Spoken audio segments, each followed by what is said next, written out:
Does he not realize that if the Muslim Brotherhood, which is now creating a coalition with al-Baradei, get in power, that could mean another Iranian-style theocracy? Al-Baradei is not a friend of the United States. Second of all, he could be a figurehead for the Muslim Brotherhood. Second thing is the Muslim Brotherhood, we ought to recognize, is a organization that wants Sharia law, is tied up with Hamas. Well, my biggest concern, Senator, is the Islamic Brotherhood. Going into his speech tonight, Senator, he knew that the Muslim Brotherhood had publicly now called for war with Israel. The Muslim Brotherhood has now blamed the United States of America. Egyptian protesters, we know, have been saying, we hate Israel, we hate the United States of America. When the president spoke in Cairo, apparently the New Republic had reported at the time that he had invited members of the Muslim Brotherhood to go see his speech.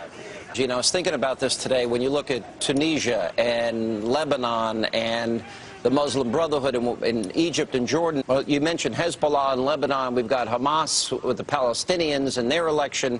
You've got the Muslim Brotherhood with ties to both radical organizations. Now their influences in not only fomenting what we've been watching in Egypt, but similarly in Jordan. In an unexpected bit of diplomatic choreography, several members of the Muslim Brotherhood have been invited to attend Barack Obama's speech in Cairo tomorrow. Well, they certainly did not do that. The Brotherhood is an extremist organization that gave birth to some of the world's most dangerous terrorists. Given that the Muslim Brotherhood is now threatening to take over the reins of power in Egypt, is it possible that the administration's invitation bestowed legitimacy on this radical group?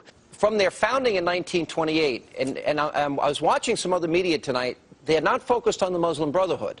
How naive can they be when the Muslim Brotherhood has been and continues to believe in Sharia law and jihad as a means to achieve their ends? You know, we did a book last year on this very subject of Sharia, the threat to America, and indeed the threat to freedom more generally. I think it's really required reading if you want to understand what the Muslim Brotherhood is and what Sharia is all about. Unless we're clear that the Muslim Brotherhood is the enemy, we are going to find not only Egypt succumbing to, I'm afraid, a very virulently hostile and dangerous program, but I'm afraid much of the rest of the region and perhaps freedom-loving nations elsewhere will be at risk as well. People of Egypt, recent Pew poll, have a pretty low opinion of the United States in spite of our billions of dollars in aid, and he suggested tonight, the president, that include opposition leaders.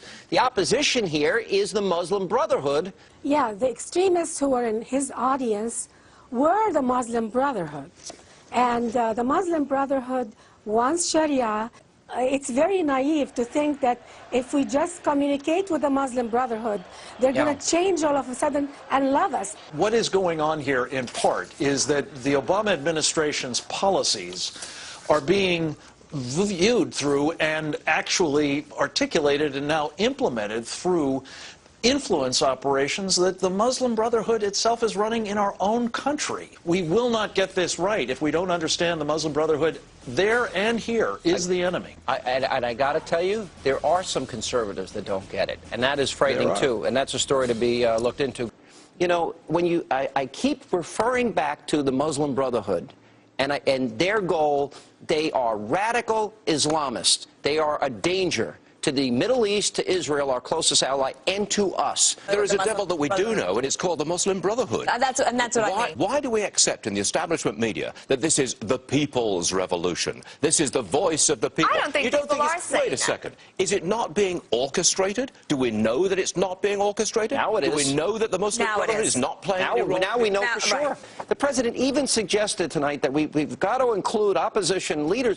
Who's the opposition but the Muslim Brotherhood? Why don't we hear more about al-Baradei's connection to the Muslim Brotherhood? No, but about al-Baradei and the Muslim Brotherhood. I mean, a lot of these things can't happen. They don't develop as fast as the news cycle moves. So the news media can't keep up with Fox News. I'm worried about the Muslim Brotherhood. It's amazing as I watch other news channels and commentators, Tucker, they don't seem to get it. No. They don't. Well, where do I start? I think that the Muslim Brotherhood is not the issue. How could you say the Muslim Brotherhood? How could you say the Muslim Brotherhood, which is up to its eyeballs now in fomenting this and keeping this going, and that wants a seat at the table, and Obama says the opposition needs to be there, their commitment is to jihad and holy war, and it's an Islamic regime. You don't see the danger in that? Yes, there's danger in that, but there's also danger in Keeping what? somebody in power who has lied to his people, who has oppressed his people for 30 years. He said in the 80s that he was going to be there for 2 terms.